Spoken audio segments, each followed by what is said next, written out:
Queridos, estamos no trecho do capítulo 9 a 11 de Romanos, e como eu lhes disse, esse trecho especialmente, a começar do capítulo 8, 29, para ser mais franco, é um trecho que para nós é uma porção da Escritura de difícil digestão, aquele tipo de alimento que a gente come e demora para a gente digerir, né? Quando a gente não está acostumado. Eu já estive em alguns países estrangeiros e quando nós não estamos acostumados à dieta, demora até que o nosso intestino se adapte àquela dieta estranha, né? Quando a gente sai da nossa rotina, né, do arroz, feijão, a carne, a salada, nós comemos bem como brasileiros. E nós vamos bem assim, né, na perspectiva da nutrição, nos alimentamos de uma forma nutricionalmente adequada, eu diria de um modo geral.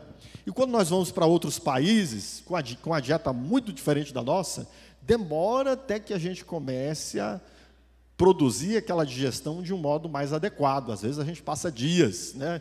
Quando você muda de países, você passa dias até que seu organismo volte a funcionar direitinho. E esse trecho da Sagrada Escritura, especialmente o bloco que é do capítulo 9 ao 11 de Romanos, a começar, como disse eu, do capítulo 8, verso 29 de Romanos, é um trecho que trata de assuntos que nós, de um modo geral, na igreja brasileira, não usamos ouvir. Esse assunto que fala da soberania de Deus na salvação, de Deus eleger aqueles que Ele vai salvar, predestinar, não é coisa que está no nosso vocabulário desenvolver esses conteúdos, no nosso dia a dia da nossa fé, e este assunto nós temos tratado desde o capítulo 8, verso 29, e especialmente aqui do capítulo 9 ao capítulo 11. Por que do capítulo 9 ao capítulo 11? Dos capítulos 1 a 8, vimos o apóstolo Paulo nos expondo o Evangelho. Lá Paulo nos mostra como Deus deu solução à nossa condição de perdição. Ele sozinho realizando a nossa salvação e mostrando que a nossa salvação não pode ser alcançada por qualquer coisa que façamos, senão única e exclusivamente pelo caminho que Ele mesmo estabeleceu através da justiça de Cristo Jesus. E ele termina o capítulo 8 exaltando especialmente o fato de nós podermos nos assegurar com ousadia de que o que Deus fez para a nossa salvação é algo que não mudará nunca. Ele termina nos dizendo, como já tenho dito repetidas vezes, no capítulo 8, o último verso: quem nos separará do amor de Deus que está em Cristo Jesus? Nada poderá nos separar do amor de Deus que está em Cristo Jesus. Amém? E como ele termina deste modo, eu expliquei para vocês, nós já estamos nos idos finais desse bloco, estamos no capítulo 11, que este bloco aqui, que vai do capítulo 9 ao 11, Paulo está lidando com o quê, irmãos? Paulo está lidando com a seguinte questão. Paulo nos mostra dos capítulos 9 a 11, que a salvação que Deus realizou por nós é algo que Deus está cumprindo de um modo soberano na história, e que Deus não frustrará seus planos, e que nada poderá frustrar os planos de Deus em trazer o cumprimento dessa salvação. E ele começa lidando com esta questão, no capítulo 9, a partir da seguinte pergunta hipotética: acaso Deus não teria falhado em cumprir a salvação do povo de Israel?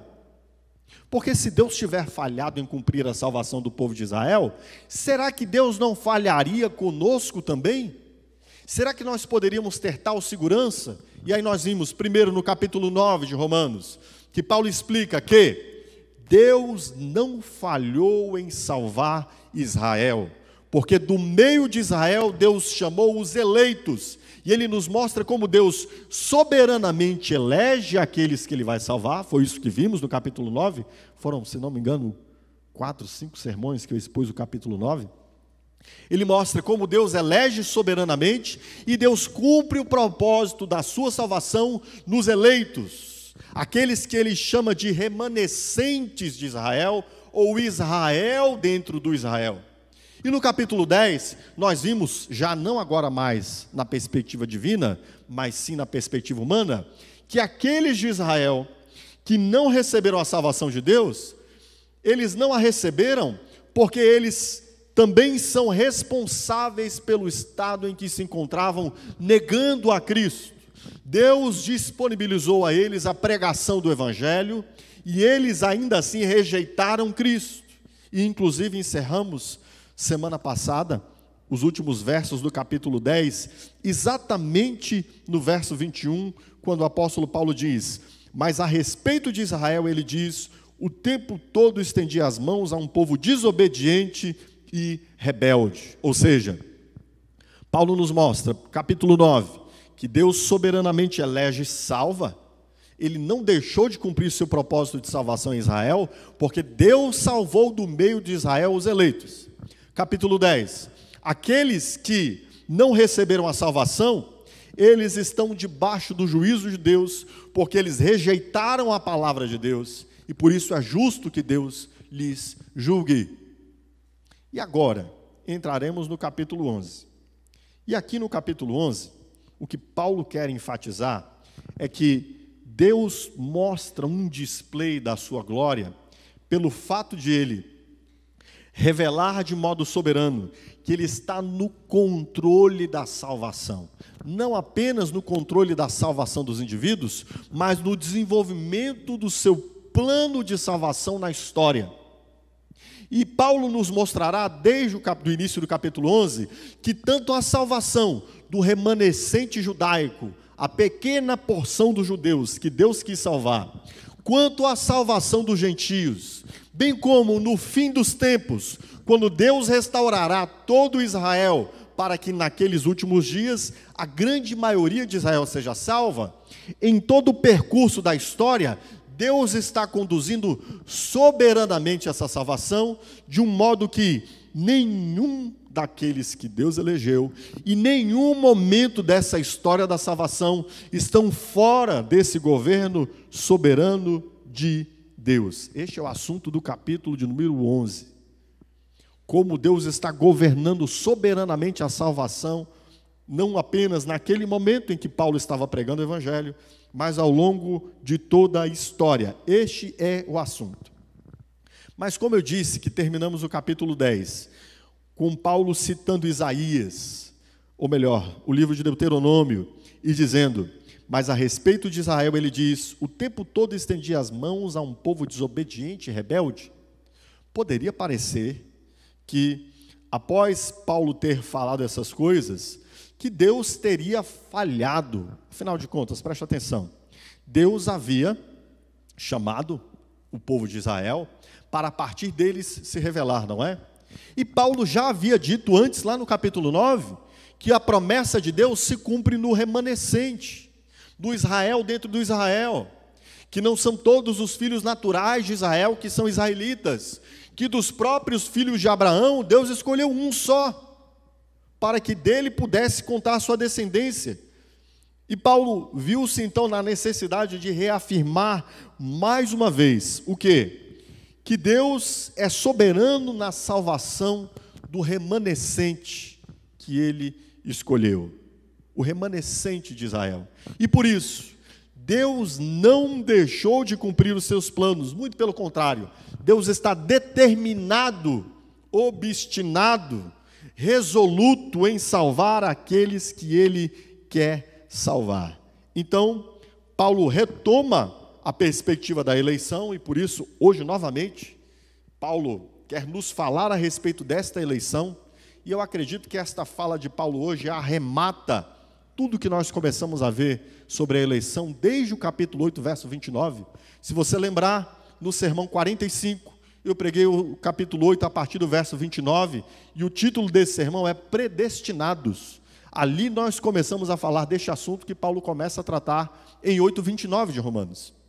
E de lá para cá, de 45, né? Sermão 45, hoje é o sermão 56, 11 sermões. Pelo menos uns 6, 7 sermões, nós tratamos deste assunto da eleição, predestinação e assuntos correlatos, porque é disso que Paulo está tratando aqui. Vê como isso é importante para Paulo? para a Escritura. E hoje, então, o assunto é o Deus determinado a salvar. E mais uma vez, Paulo vai nos mostrar, à luz desta eleição, como Deus está determinado, resoluto, decidido em salvar. E Ele não falhará em sua decisão. À luz disso, leamos então capítulo 11, versos 1 a 6. E a palavra de Deus nos diz assim: Pergunto, pois, acaso Deus rejeitou seu povo? De maneira nenhuma. Eu mesmo sou israelita, descendente de Abraão, da tribo de Benjamim. Deus não rejeitou o seu povo, o qual de antemão escolheu. Ou vocês não sabem como Elias clamou a Deus contra Israel, conforme diz a Escritura? Senhor, mataram os teus profetas e derrubaram os teus altares. Sou o único que sobrou, e agora estão procurando matar-me. E qual foi a resposta divina? Reservei para mim 7.000 homens que não dobraram os seus joelhos diante de Baal. Assim hoje também há um remanescente escolhido ou eleito pela graça. E se é pela graça, já não é mais pelas obras. Se fosse a graça, já não seria graça. Ok? Paulo então nos mostra a partir desse texto que Deus está determinado, que Deus está decidido a salvar, que o fato de alguns israelitas não terem crido e eles terem rejeitado a palavra da salvação, de alguns não, né? De muitos terem rejeitado a palavra da salvação, não quer dizer que Deus tenha falhado nos seus desígnios de salvação, muito pelo contrário. Deus decididamente cumpriu o seu propósito de realizar a salvação. E aqui veremos, como já vimos antes, dos eleitos. E Paulo, então, mostra essa determinação de Deus salvar a partir da seguinte estrutura. Ele faz uma pergunta, ele dá a resposta a essa pergunta, ele, então, apresenta 2 argumentos para fortalecerem essa resposta e, por fim, ele elabora uma conclusão. Deu para entender a ordem do pensamento de Paulo? Paulo faz uma pergunta, Paulo dá a resposta a essa pergunta, e então ele mostra 2 argumentos pelos quais ele reforça a sua resposta, e por fim, ele elabora uma conclusão. E isso tudo mostra que Deus está determinado a salvar, e que Deus não descumprirá seus planos de salvação. Vamos observar então? Vamos começar com a pergunta. Paulo então faz a seguinte pergunta retórica: acaso Deus rejeitou seu povo? O Deus que havia dito que levantaria de Abraão uma semente para a salvação, e levanta este povo, e Deus faz multiplicar esse povo, e dá promessas a esse povo, e revela a lei a este povo. Quando a realização das promessas se cumpre em Cristo, o que nós vemos? A grande maioria dos judeus rejeitaram Cristo. Como disse o apóstolo Paulo, Cristo se tornou para os judeus uma pedra de escândalo, uma rocha de tropeço.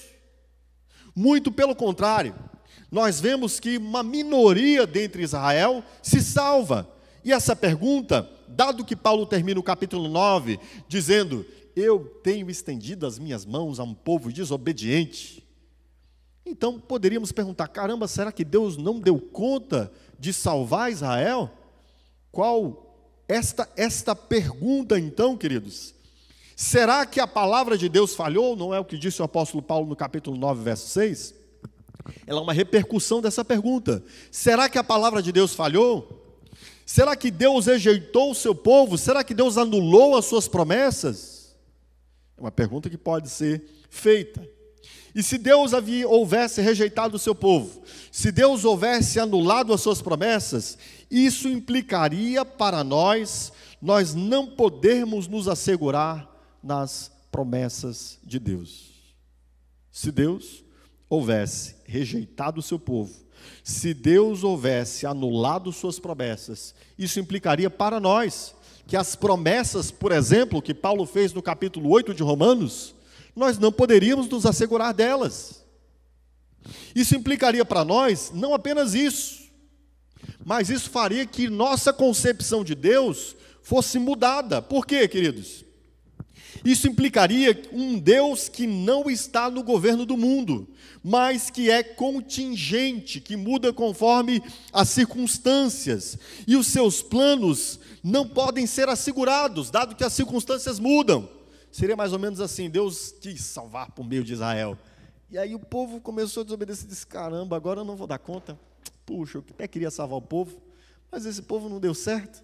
Será que tem um plano B? Será que dá para juntar com a Trindade e formular um plano B, um plano C, um plano D?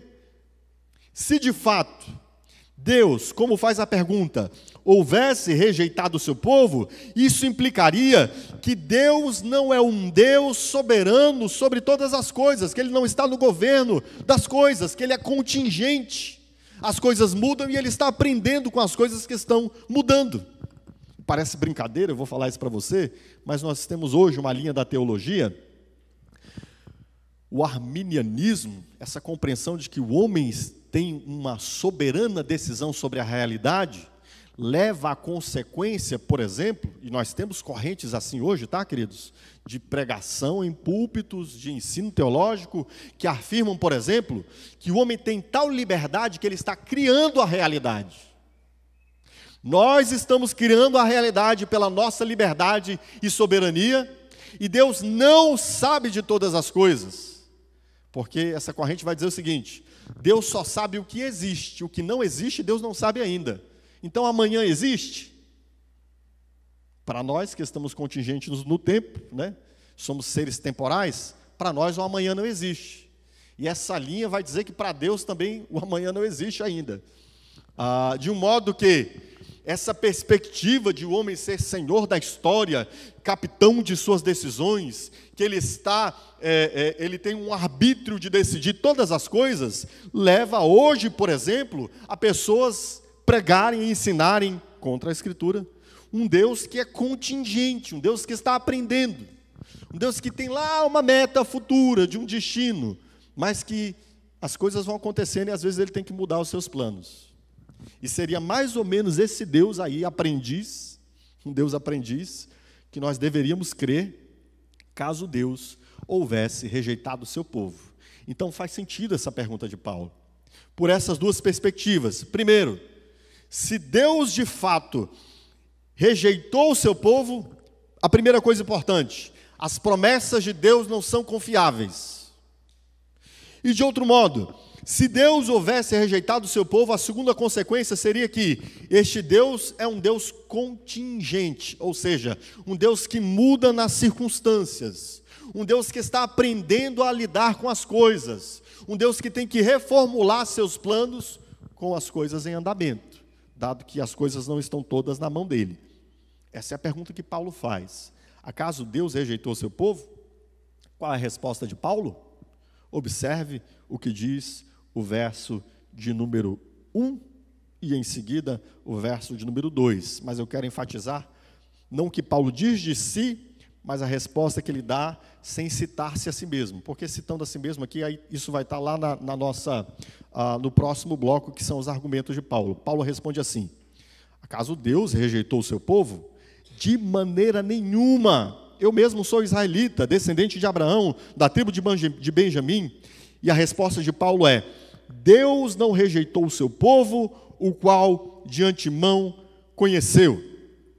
A resposta de Paulo é: Deus não rejeitou o seu povo, o qual de antemão conheceu. Deus não rejeitou o seu povo, o qual ele elegeu. Você fala: pastor, mas ali está de antemão conheceu. Eu expliquei para vocês. Se você não lembrar, volte lá ao sermão 45, tá bom? Clica aqui. Espero que depois na edição o pessoal coloque o botão aqui, né? Clica aqui no sermão 45. No sermão 45, eu expliquei que nós temos uma palavrinha ali, a palavra, aqueles que ele de antemão conheceu, é uma palavra só, conhecer de antemão, é um verbo só na língua grega. E eu expliquei para vocês que este verbo, este conhecer, segundo Paulo está falando, não significa que Deus olhou para o futuro e conheceu alguma coisa que alguém ia fazer. Não é isso que significa. A gente ouve algumas pessoas lendo esse texto aqui, dando essa má interpretação. De onde tirar essa ideia? Não faço da sua mente mesmo, porque da Bíblia e de uma boa teologia bíblica não foi. Tá bom? Deixa eu explicar para você. Se você voltar lá no Sermão 45, você vai ver que no capítulo 8, verso 29, quando o apóstolo Paulo diz assim: aqueles que ele de antemão conheceu, a estes também predestinou. Paulo está usando a seguinte imagem aqui. Na língua hebraica, nós temos o verbo conhecer, que em algumas vezes assume o significado de escolher para si. É estranho porque na nossa língua a gente não usa esse verbo conhecer nesse sentido, né? Mas na língua hebraica a gente usa. Conhecer no sentido de escolher para si. Por exemplo, Amós 3:2. Lá está dito assim: porque vocês são o único povo da terra a quem eu conheci. Aí você fala, pronto, como assim? Deus só conheceu Israel? Quer dizer que Deus não sabia dos outros povos da terra? Agora troque o conhecer para o escolher. Vocês são o único povo da terra que eu escolhi. Dá para entender? E em muitos outros lugares o verbo conhecer, na língua hebraica, assume esse significado. Que significado? Conhecer no sentido de escolher para si. Eu conheci você, eu escolhi você para mim. Amós 3:2 é um texto clássico, depois você vá lá esse texto, tá?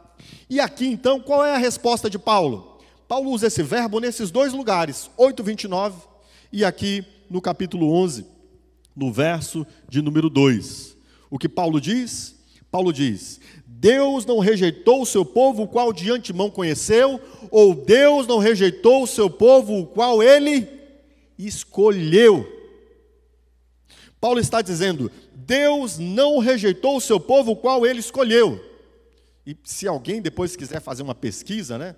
Eu sei que há pessoas depois, inclusive temos bastantes estudantes de teologia aqui na igreja, e pode ser que você desconheça esse conteúdo, esse verbo que o apóstolo Paulo usa aqui no grego, ele, pelos maiores e pelos mais importantes textos de tradução bíblica, nós chamamos de léxico. Você já ouviu falar de léxico, irmão?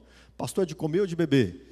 O léxico é como se fosse um dicionário mais específico de um determinado texto. Por exemplo, o texto bíblico do Novo Testamento, que é grego, nós temos dicionários específicos com pesquisas históricas, arqueológicas, enfim, isso é um léxico, tá? Os mais importantes léxicos tratam esta palavra que Paulo usa aqui, no sentido de, especialmente em Romanos 8:29, no sentido de escolher, tá bom? Então, depois eu posso até deixar na nota de rodapé aí esses conteúdos para facilitar se alguém quiser pesquisar. Depois não, eu vou colocar depois na nota de rodapé do sermão mesmo, tá? Mas aqui para a gente fica até cansativo falar disso, né? Mas preste atenção. Pode ser que você diga: pastor, eu não tenho recurso para ir lá na língua grega ou para ir no hebraico. Isso aí, nem o estudante de teologia, eu vou falar para vocês, na verdade, a maioria não tem recurso para isso, tá? Isso você vai aprender numa pós-graduação, no mestrado, enfim, especialmente em interpretação bíblica. Eu não tenho recurso, pastor, para olhar para esse texto aqui e entender que aqui está dizendo que estes que ele escolheu de antemão é o mesmo que eleger, que ele conheceu de antemão, é o mesmo que escolheu eleger. Eu não consigo olhar para essa palavra e entender isso. Mas você consegue ler? Consegue ler, irmão? Então vamos ler o resto do texto? Pelo resto do texto dá para perceber que Paulo está falando aqui de eleger, escolher. Porque Paulo vai usar de outras palavras sinônimas para falar da mesma coisa. Quer ver? Vamos continuar aqui. Olhe bem. Verso de número 3 em diante. Paulo vai dizer: verso 2. Ou vocês não sabem como Elias clamou a Deus contra Israel, conforme diz a Escritura: Senhor, mataram teus profetas e derrubaram teus altares, sou o único que sobrou, e agora estão procurando matar-me. E qual foi a resposta divina? Reservei para mim 7.000 homens que não dobraram os joelhos diante de Baal. E Paulo diz no verso 5, assim, ou seja, a minha conclusão diante disso é: hoje também há um remanescente, o que, queridos? Escolhido pela graça. Paulo então conclui que o que ele estava tratando lá atrás, aqueles que de antemão ele conheceu, ele vai dizer, pois é, já que Deus conheceu de antemão, já que Deus separou do meio de Israel, eu quero dizer para vocês, à luz disso tudo, que hoje há um remanescente escolhido, elegido, tanto faz traduzir por escolhido, ou elegido, ou eleito, pela graça. Percebe que o assunto aqui então é aqueles eleitos pela graça, aqueles escolhidos pela graça? Pois bem, então, mesmo que você não tivesse esse recurso de ir às línguas originais, de conhecer esse vocabulário paulino, lendo aqui o mais do texto, dá para perceber que o assunto de Paulo aqui é que Deus elegeu pela graça e por isso ele vai cumprir o que ele está dizendo. Então, a resposta de Paulo é: Deus não rejeitou o seu povo, o qual de antemão ele escolheu. Deus escolheu. Deus teria rejeitado o seu povo? Não. Lembre-se daquilo que Paulo já havia dito no capítulo 9. Nem todos aqueles que são gerados de Israel são Israel. Muito pelo contrário, Deus elegeu e Deus escolheu, e nestes Deus determinou cumprir neles a sua salvação, e por isso não se pode dizer que Deus os tenha rejeitado. Muito pelo contrário, a resposta de Paulo é não. Aqueles que Deus escolheu, aqueles que Deus elegeu, neles Deus cumpriu o seu propósito de salvar, e ele não falhou em nenhum destes. E Paulo vai usar duas ilustrações para fortalecer essa ideia. Vamos lá para as ilustrações que Paulo usa? A primeira ilustração que Paulo usa, ou o primeiro argumento que Paulo usa, Paulo fez uma pergunta retórica: Deus, por acaso, teria rejeitado o seu povo? Paulo dá uma resposta: não, porque Deus determinou-se a salvar os eleitos. E agora Paulo então vai dar duas ilustrações para fortalecer esta sua resposta. E os argumentos de Paulo são os seguintes. Primeiro ele fala de si mesmo. Paulo vai dizer no verso 1: de maneira nenhuma, eu mesmo sou israelita, descendente de Abraão, da tribo de Benjamim. Ou seja, olhe para mim, eu sou um exemplo de que Deus determinou salvar aqueles que ele elegeu, e muito embora a maioria de Israel tenha negado a Deus, eu, mesmo rebelde, Deus me pegou no meio da minha rebeldia e, muito contra a minha vontade, me trouxe para si mesmo. Não é assim que nós vemos Paulo? Leia o capítulo 9 de Atos dos Apóstolos. No capítulo 9 de Atos dos Apóstolos, queridos, nós temos a experiência de Paulo na sua conversão. Abra lá comigo sua Bíblia no capítulo 9, mantenha-na aberta aí, nesse trecho de Romanos, puxa a fita. Mas vamos para o capítulo 9. Olha o estado de Paulo, olha qual era a inclinação do coração de Paulo, olha a rebeldia de Paulo, olha a dureza de coração de Paulo. O texto no capítulo 9, verso de número 1, diz que, enquanto isso, Saulo ainda respirava ameaças de morte contra os discípulos do Senhor. E então, ele dirige-se ao sumo sacerdote, pede cartas, com que intenção? Para a sinagoga dos de Damasco, de maneira que, caso encontrasse ali homens ou mulheres que pertencessem ao caminho, pudesse levá-los presos a Jerusalém. E não se engane, a intenção não era apenas de prendê-los, era de matá-los depois de julgados em Jerusalém. Qual era a disposição do coração de Paulo, queridos? A disposição do coração de Paulo era uma disposição rebelde. A livre vontade de Paulo, o livre arbítrio de Paulo, era um arbítrio livre para desprezar a Deus e odiar a Deus. Entende isso? Paulo não estava aqui inclinado à fé, Paulo não estava quase se arrependendo, Paulo não estava quase crente, precisando só de uma decisão dele. Muito pelo contrário, Paulo estava obstinado. Ainda bem que há um Deus que é mais obstinado que Paulo. Entende? Paulo estava determinado. Ainda bem que há um Deus que é mais determinado que Paulo. Paulo estava decidido. Ainda bem que há um Deus que é mais decidido que Paulo, que é mais decidido que os nossos corações rebeldes. E então o que acontece?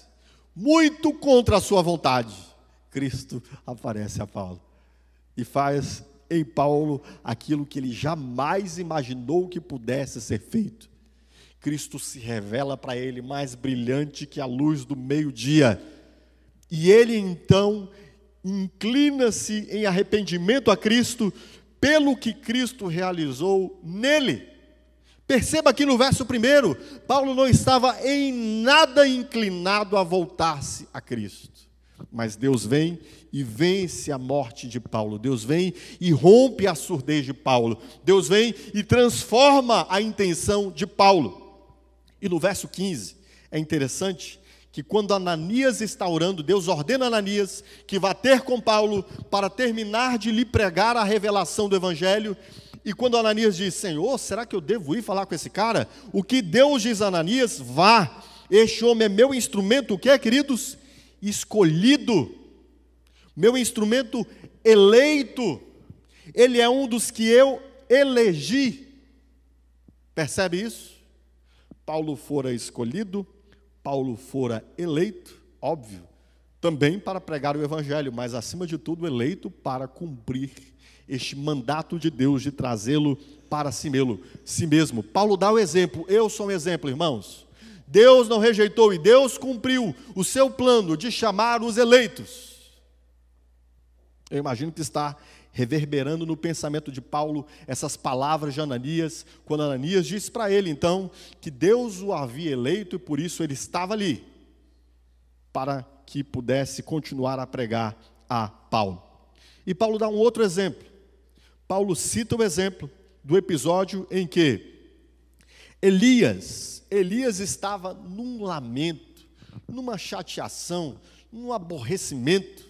Elias dizia, só tem eu de crente aqui, Senhor. Mataram todos os teus profetas, só sobrei eu. Não tem um crente vivo nesse país aqui. Todos foram rebeldes, acabou a sua igreja. O que aconteceu com a igreja? Acabou, Senhor, não tem nenhum. E Paulo usa este exemplo, então, para mostrar como Deus nunca deixa de salvar o seu povo a quem Ele escolheu, e como Deus realiza seu plano de salvação, ainda que nós olhemos para o grosso das coisas e pensemos, caramba, Deus não salvou Israel. O que Paulo nos diz? Ele usa o exemplo de Elias, ele diz, a partir do verso de número 2, parte B, ou vocês não sabem como Elias clamou a Deus contra Israel, conforme diz a Escritura. O que disse Elias? Senhor, mataram os teus profetas, derrubaram os teus altares. Sou o único que sobrou, Senhor, e agora estão procurando matar-me. E qual foi a resposta divina? Reservei para mim homens e mulheres, obviamente, que não dobraram os joelhos diante de Baal, 7.000. O que Deus está dizendo, e como Paulo está usando esse exemplo, prestem atenção, Deus reservou para si, Ele tomou a decisão de separar, Ele tomou a decisão de fazer que seu nome manifestasse ainda sua glória, através de um povo que Ele próprio reservou para si. O que Paulo nos mostra aqui então, que Deus soberanamente decidiu, no meio de uma geração perversa, separar para si um remanescente, como disse o profeta Isaías, um povo que ele mesmo separou, reservou para si. Ele fez isso. E qual é a conclusão a que Paulo chega depois desses dois exemplos? A conclusão está nos versos 5 e 6. Observe o que Paulo diz nos versos 5 e 6. Assim, ou seja, semelhante ao que aconteceu com a minha própria eleição, semelhante ao que aconteceu com a eleição daqueles 7.000 que Deus reservou para si, assim também há um remanescente escolhido pela graça, escolhido ou eleito pela graça.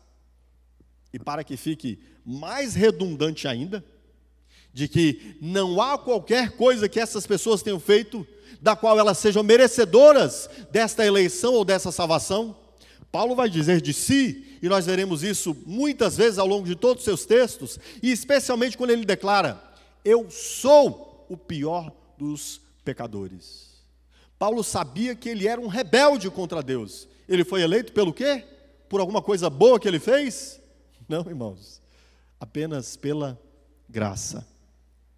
Aquele povo que Deus separou para si, os 7.000 no meio de Israel, aqui esse texto nos vai dizer que eles foram escolhidos pela graça, para que fique ressaltado que toda a salvação que Deus realiza, Ele a faz, Ele elege, Ele determina, Ele predestina, e Ele continua realizando todo o processo dessa salvação, não baseado em qualquer virtude que o indivíduo tenha, mas apenas baseado em si mesmo, pela sua graça. Inclusive eu preguei um sermão apenas sobre a graça de Deus, quando eu estava expondo Romanos capítulo de número 3, quando o apóstolo Paulo nos fala então sobre essa graça de Deus. Mas aqui, eu quero que você observe a conclusão de Paulo. Assim hoje, há também um remanescente. São todos os israelitas? Não são todos os israelitas, é um remanescente, um povo que remanesceu, que restou, que Deus separou para si. Um remanescente escolhido pela graça. E se é pela graça, diz o apóstolo Paulo, já não é mais pelas obras. Se fosse, a graça já não seria graça. E aqui eu preciso ressaltar algumas questões sobre essa conclusão de Paulo. A primeira delas, quem? Quem então? Em quem Deus cumpriu este propósito de levar a cabo a salvação de forma tão determinada? Foram todos os israelitas, queridos? Não foram. Foi o remanescente. Foi um povo que Deus separou para si, escolheu, que Ele elegeu, escolhido, está dizendo aqui o texto. Do meio de Israel, Deus escolheu um povo. Paulo já havia dito em Romanos 9, 27, citando o profeta Isaías, que Deus já havia, há muito, desde o tempo de Isaías, dito que Ele não salvaria todo Israel, mas salvaria do meio de Israel um remanescente. Paulo já havia dito no capítulo 9, que Deus salva dentro de Israel um povo, o verdadeiro Israel. Então, a ênfase aqui é que há um povo escolhido dentro do povo de Israel. E a outra coisa importante desse texto é, por que esse remanescente foi escolhido? Foi por causa de sua virtude especial? Foi por causa das suas obras? Foi por causa da sua fé? Foi pelo quê, queridos? Por nada que haja em ninguém que tenha sido eleito. Aqui o texto nos diz que este povo remanescente foi escolhido pela graça. Retira-se do objeto eleito toda e qualquer avaliação, todo e qualquer mérito, toda e qualquer apreciação. A apreciação não é feita no objeto eleito, a apreciação é feita no sujeito que elege. Observa-se a graça do sujeito que elege e não os méritos, as obras do objeto eleito. Este foi eleito, escolhido pela graça, apenas pela graça. E aqui, olhe esse contraste que Paulo faz. Os grandes estudiosos de Paulo, de Romanos, Calvino, John Murray, John Piper e diversos outros estudiosos vão ressaltar o seguinte. A gente vê ao longo do livro de Romanos o seguinte contraste, né? Obras humanas e a fé humana. Descaracterizando então as obras não podem levar à salvação, e ressaltando a fé. A fé é o instrumento pelo qual nós chegamos à salvação. Mas aqui Paulo está falando do momento antes da fé, de quando Deus escolhe o indivíduo para a salvação. E aqui a contraposição não é entre obras e fé, não é entre dois tipos de atividade humana: a atividade das obras, obras religiosas, obras de piedade, obras morais, e a fé, eu apenas confio em Deus. Essa não é a contraposição aqui. A contraposição aqui é entre a atividade humana, as obras, e a atividade divina, a graça. Percebe? Não se está discutindo aqui as atividades humanas. Se está fazendo uma contraposição entre a atividade humana, as obras, e a atividade divina, a graça. E o que ele está dizendo? Não é por atividade ou iniciativa humana que ninguém será salvo. É por atividade e iniciativa divina que alguém será salvo. Não há salvação e não se olha, e Deus não observa, Deus não está atentando, Deus não está procurando enxergar alguma coisa que alguém tenha feito para que Ele possa então destinar esse indivíduo à salvação, para que Ele pudesse eleger esse indivíduo. Não! Deus está olhando apenas para si mesmo, para o seu conselho, como nós vimos em Romanos capítulo de número 9, né? Para o beneplácito da sua vontade, para a sua decisão soberana. Deus então, ele realiza essa eleição pela graça. E isso quer dizer o que então? Que Deus está olhando apenas para si, e Ele que elege.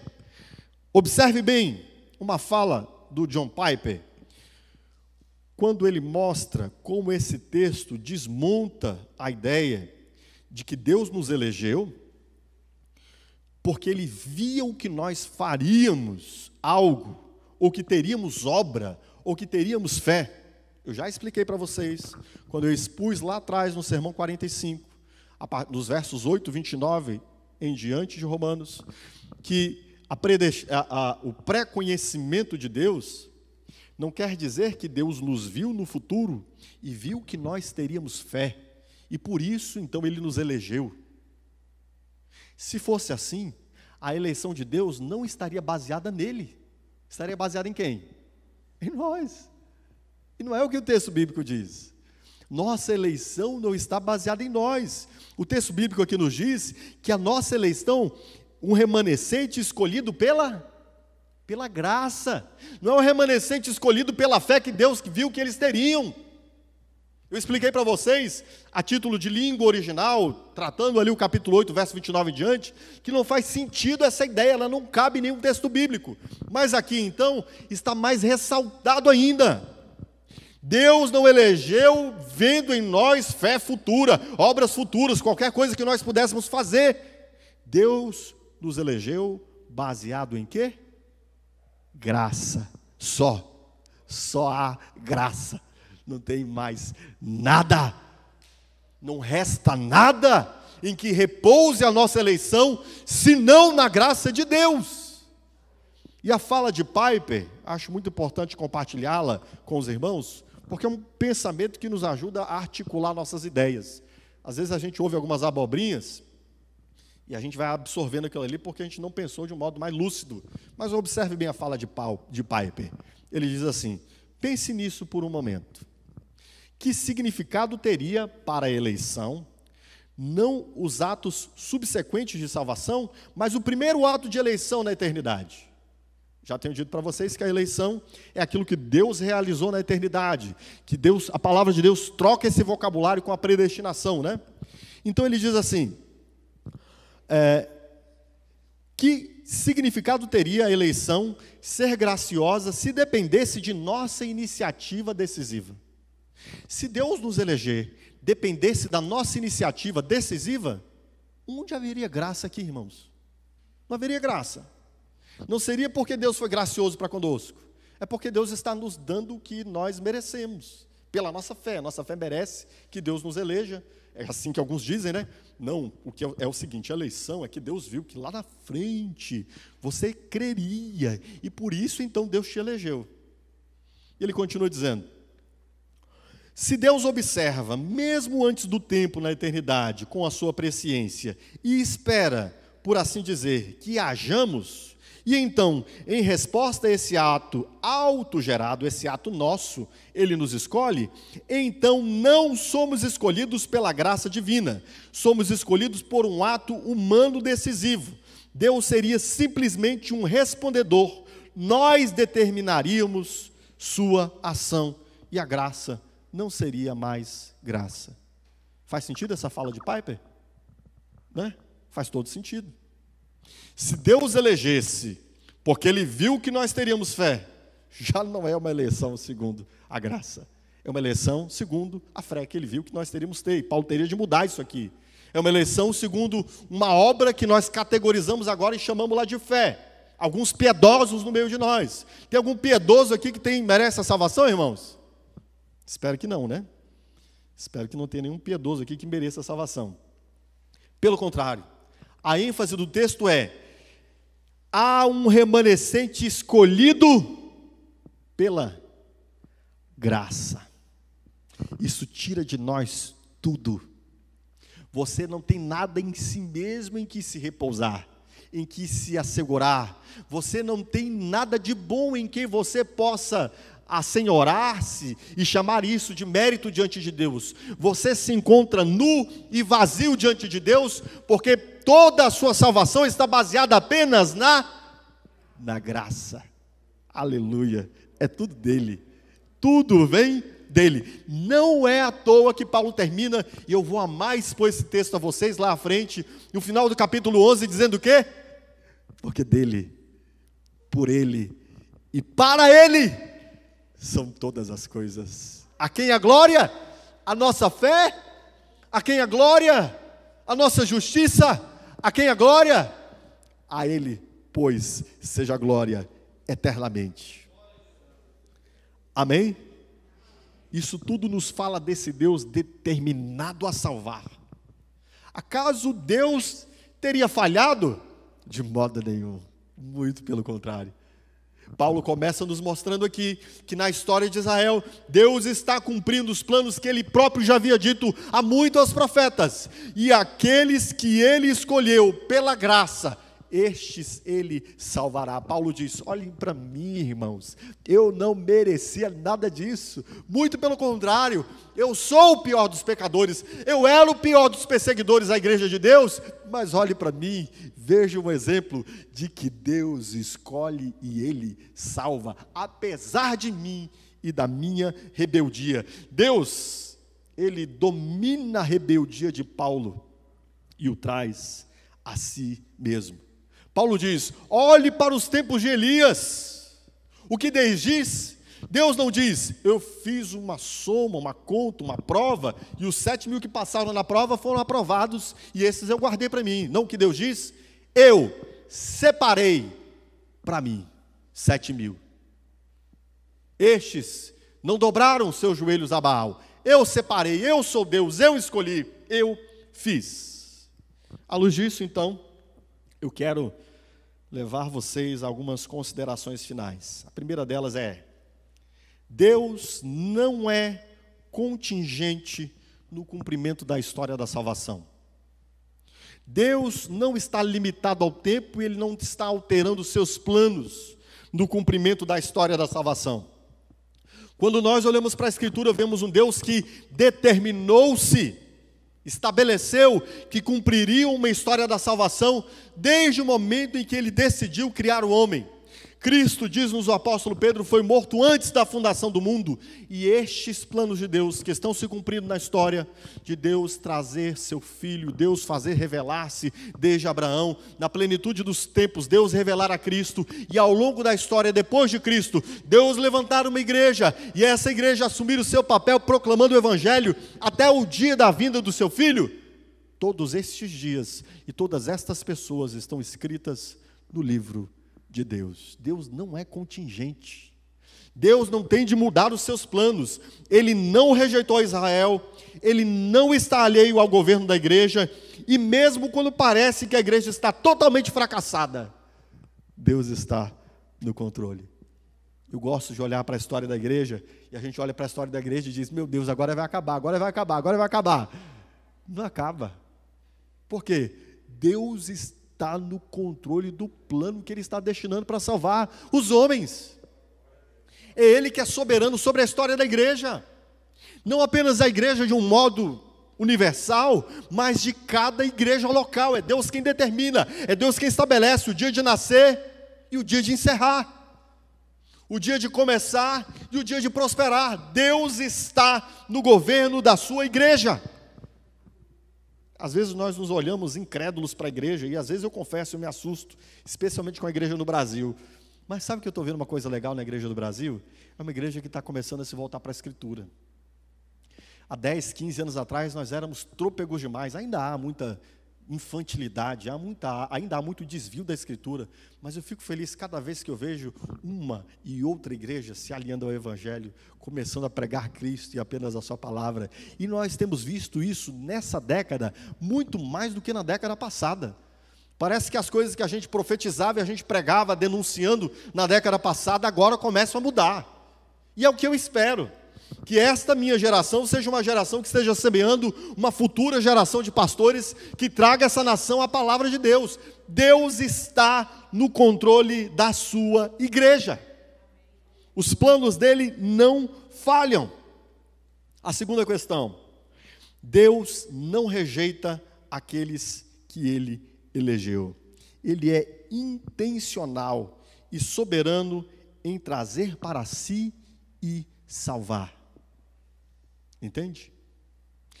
Quando Deus elege, queridos, Ele é intencional e é soberano para trazer para si. Olhe Paulo, se dependesse de Paulo, Paulo estaria matando cristãos, eu não diria até hoje, né? Porque já deu tempo dele morrer, né? Mas até o dia da sua morte. Se dependesse de Paulo, ele continuaria o pior dos perseguidores à fé. Se dependesse de Paulo, ele teria exterminado a fé cristã ali nas suas primeiras décadas. Mas Deus, Ele é intencional e soberano em trazer para si e salvar aqueles que Ele elegeu. Deus diz: eu guardei para mim, não haverá sequer um daqueles que Ele elegeu que se perderá. Observe comigo, abra sua Bíblia comigo no Evangelho de João, capítulo 10, versos 26, 27 e depois 10, 16. Aqui nós vemos o Senhor Jesus, aqui no Evangelho de João, há uma outra linguagem para falar dessa eleição. O apóstolo João, ele usa a linguagem de dizer que Deus, Ele próprio é quem envia as ovelhas a Jesus, os crentes a Cristo, para que eles possam crer, e se Deus não os envia, eles não podem crer.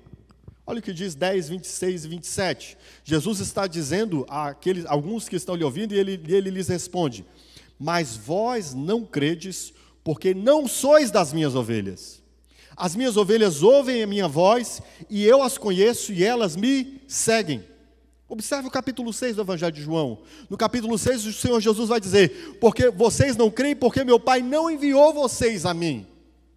E neste texto aqui, Jesus diz: vocês não são minhas ovelhas, porque se vocês fossem das minhas ovelhas, vocês ouviriam a minha voz e me seguiriam. Mas por isso, vocês não podem fazer isso. As minhas ovelhas ouvem a minha voz e me seguem. E olhe como Jesus, ele se determina em ir atrás dessas ovelhas. Olha o que diz o verso 16. Ele diz assim: ainda tenho outras ovelhas, não deixe aprisco. A mim me convém conduzi-las, elas ouvirão a minha voz, então haverá um rebanho e um pastor. Que não são desse aprisco, o Senhor Jesus está falando de ovelhas fora de Israel, nós. E o que ele está dizendo aqui? A mim me convém conduzi-las, elas ouvirão a minha voz, então haverá um rebanho e um pastor. De quem Jesus estava falando, queridos? De mim, de você. Aqueles que ele decidiu, como diz o texto aqui, que ele elegeu pela graça, ele é determinado em fazer cumprir essa salvação, e ele a fará. Entende isso? Entenda que Deus é a expressão que usamos ali, né? Determinado, obstinado. Obstinado é uma palavra que geralmente a gente usa de um modo negativo, por isso a palavra mais adequada aqui seria, qual é a palavra que eu tinha colocado aí, Giovana? Resoluto, obrigado. Deus é resoluto, é decidido em realizar a salvação daqueles que Ele vai salvar. Nenhuma se perderá, Ele vem atrás. De que modo? Por meio da pregação do Evangelho, mas Ele vem atrás. A terceira questão: entender a salvação que começa em Deus e é assegurada por Ele mesmo, é entender de quem é a glória pela salvação dos homens. Entender que a salvação começa em Deus, é Ele que elege, é assegurada por Ele, Ele dá continuidade a cada passo de etapa da nossa salvação. É entender de quem é a glória pela salvação dos homens, queridos. O que o Senhor Deus disse quando chamou dentre os israelitas, alguns no tempo de Elias, eu guardei para quem? Para mim. Ou seja, o que Deus está dizendo? De quem é a glória por esse povo que não se dobrou a Baal, queridos? Minha. A glória por esse povo que não se dobrou a Baal é minha, é para o meu louvor. Inclusive, quando o Senhor Jesus usa essa metáfora do bom pastor, no capítulo 10 de João, sabe qual é a fama do pastor? A fama do pastor é quando ele guarda, ele protege, ele assegura o seu rebanho. Onde está a honra do pastor? Quando ao final do dia, ele conta as ovelhas, estão todas lá, porque ele as protegeu. Ele as livrou dos penhascos, ele as livrou dos ursos, dos lobos, ele as protegeu. Onde está a honra do pastor? Eu dei a minha vida pelas minhas ovelhas, disse o Senhor Jesus. Quando nós entendemos que Deus nos elege e Ele realiza toda a nossa salvação, queridos, o que resta a nós, queridos? De quem será a glória? Para quem será o louvor? Somente a Deus. O cristão que entende que ele foi eleito por Deus, ele dobra os seus joelhos, ele diz: Senhor, eu não mereço nada. Eu chegarei aos céus e eu não terei entregue nada pelo qual eu seja merecedor dos céus. Tudo que me trouxe até aqui vem do Senhor. Do Senhor é a glória por isso. Há um ditado que diz assim: todo crente de joelhos é um calvinista. Todo crente de joelhos diz: Senhor, eu só fui salvo porque o Senhor me salvou. O que seria de mim se o Senhor não tivesse conquistado a minha obstinação, a minha rebeldia, a minha dureza, e me revelado Cristo de um modo tão atraente que eu não podia ir para outro lugar? Para onde irei eu se só tu tens palavras de vida eterna? Todo crente de joelhos confessa: vem tudo do Senhor. Que você possa atribuir só a Deus, queridos, só ao Senhor, tudo que Ele realiza para a sua salvação. A graça de Deus, queridos, exclui todas as nossas obras. Preste atenção. Todas as nossas ações, todos os nossos méritos, ela tributa apenas a Deus e a sua soberana eleição, tudo sobre a nossa salvação, absolutamente tudo. E isso nos leva a essa humildade de que lhes disse. E aqui tem uma outra questão importante. Que outra questão importante? Se a graça é tudo na salvação, e você não está em Cristo, preste atenção, não importa suas obras, não importa suas obras más, não importam seus pecados, não importa o tamanho do abismo, não importa a densidade da escuridão, não importa as profundezas do pecado em que você está. Para ser salvo, não importa. Para a sua condenação, importa. Todas essas coisas trazem você à condenação. Mas de repente você pode se voltar para Deus e dizer: Senhor, olha a profundeza do abismo que eu estou. As trevas que eu estou são tão terríveis que eu posso até tocar nelas. Os meus pecados são tão profundos que o amargor deles está dentro da minha alma. Mas sabe de uma coisa? Você não é salvo por nada que se possa ver em você. Você só pode ser salvo pela graça. A salvação não está alicerçada nos fundamentos de lama e lodo da nossa justiça. A salvação está alicerçada na rocha da justiça de Cristo, na própria justiça de Cristo. Isso traz isso desmonta, né? Porque enquanto nós estamos olhando para nós e para o nosso pecado, nós nos vemos terrivelmente condenados, e de fato essa é a condição.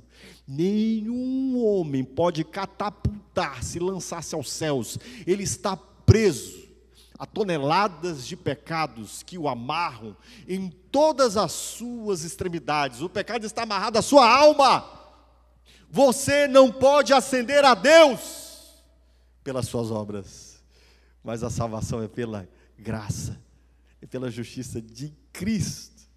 Não importa quão terrível sejam os seus pecados, se é pela graça, se você ouvir o Evangelho, se você confessar que você é um pecador perdido, se você reconhecer que em Cristo está tudo o que você precisa para a sua salvação, então você vai experimentar essa salvação que vem apenas e totalmente de Cristo.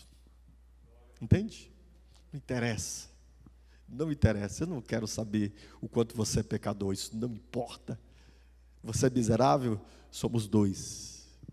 Mas a graça que nos chama à vida eterna, ela nos chama para nós não olharmos para a nossa condição, mas para olharmos para a justiça, a beleza de Cristo. É pela graça dele que você pode ser salvo. Não há abismo tão profundo que possa impedir a graça de Deus de se revelar salvadora àqueles que estendem as suas mãos em pedido de socorro. Ele vai lá no fundo mesmo e salva o mais miserável para que a glória seja dele. Amém? Coloque-se em pé, amado. Coloque-se em pé, amada. O Deus determinado, resoluto, obstinado em salvar, Ele salva.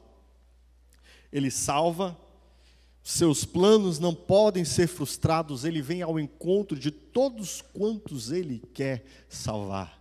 Ele revela que a sua salvação depende apenas da sua graça.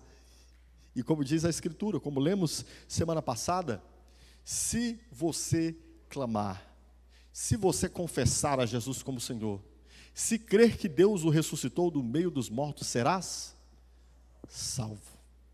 Amém? Quero orar com você nessa noite. Alguém que queira tomar uma decisão de crer em Cristo Jesus hoje, de reconciliar-se com Cristo, levante sua mão. Quero orar por você. Nosso querido, venha cá, meu querido, venha cá à frente. Há mais alguém que queira tomar uma decisão de crer em Cristo Jesus, de reconciliar-se com o Senhor? Levante sua mão. Há mais alguém? Amém. Você é o Osmar, não é isso, Osmar? Glória a Deus, que bênção. Eu pedi para um presbítero acompanhar o nosso querido Osmar aqui nessa noite. É reconciliação, Osmar? Reconciliação? Amém, graças a Deus. Você está feliz, amado irmão? Amém. Aplauda ao Senhor com isso, né? Glória a Deus. Glória a Deus. Amém. O Osmar está fazendo uma reconciliação com o Senhor hoje, está lançando sobre Cristo toda a sua ansiedade, confessando seus pecados, reconhecendo que Ele próprio não pode salvar-se a si mesmo, mas também olhando para Cristo e reconhecendo que Cristo é Salvador, que o Senhor mesmo o trouxe aqui, amém, Osmar? Para a salvação. E ele toma a decisão de abandonar essa jornada que o afastou de Cristo, para inclinar-se para servir a Cristo de todo o seu coração, de toda a sua alma. Amém, Osmar? Nesse sentido, eu quero orar com você, primeiro apresentando a vida do Osmar, e depois nós oraremos juntos, pedindo ao Senhor que esteja nos fortalecendo nessa confissão. Amém? Senhor, eu te agradeço, porque o Senhor mesmo é quem traz o teu filho Osmar aqui nessa noite. O Senhor lhe chama e ele responde. Ele confessa que esteve longe como um filho, que estava, Deus amado, longe da casa do Pai, sofrendo as aflições daqueles que abandonam o Senhor e buscam alegria fora do Senhor. Mas hoje ele vem diante de ti e diz: Senhor, me trata nem que seja como um dos teus empregados. Mas eu sei que semelhante à parábola, o Senhor o acolherá não como empregado, nem como servo, mas como filho. Porque a salvação dele não está baseada nele, nem nada do que ele fez. A graça e a justiça de Cristo é que são superpostas sobre ele, para que ele possa, a partir de hoje, confiar em tudo que o Senhor fez e ter a sua vida começando a ser radicalmente transformada pelo teu Evangelho, a fim de que ele permaneça firme, Senhor, te amando e te servindo. Assim eu apresento diante do Senhor o teu filho, e como diz a tua palavra, o que ligarmos na terra será ligado nos céus, e por isso nós ligamos o teu filho ao teu corpo nessa noite, a Cristo Jesus, e te pedimos, Senhor, que toda oposição do nosso inimigo, que todo crédito que o inimigo das nossas almas tinha contra ele, que nesse momento caia por terra, e que sobre a autoridade do nome de Jesus, ele esteja ligado a ti para a salvação. É o que eu oro em nome de Jesus. Amém? Curva sua cabeça ainda. Senhor, que os teus servos possam assegurar-se somente em Ti. Que os teus filhos reconheçam que o Senhor é um Deus determinado a salvar. Que as tuas promessas não cairão por terra. As tuas palavras sobre nós cumprir-se-ão todas elas. E o Senhor continuará realizando em nós tudo necessário para a nossa salvação. Nós te pedimos, Senhor, ajuda-nos a assegurar-nos com alegria naquilo que o Senhor fez por nós na cruz do Calvário e aquilo que o Senhor revelou para nós mesmo antes da salvação, da iniciação do mundo. Antes da criação do mundo, o Senhor nos chamou para si e nós te agradecemos por essa eleição, em nome de Jesus. Amém, queridos? Aplauda ao Senhor, Deus te abençoe.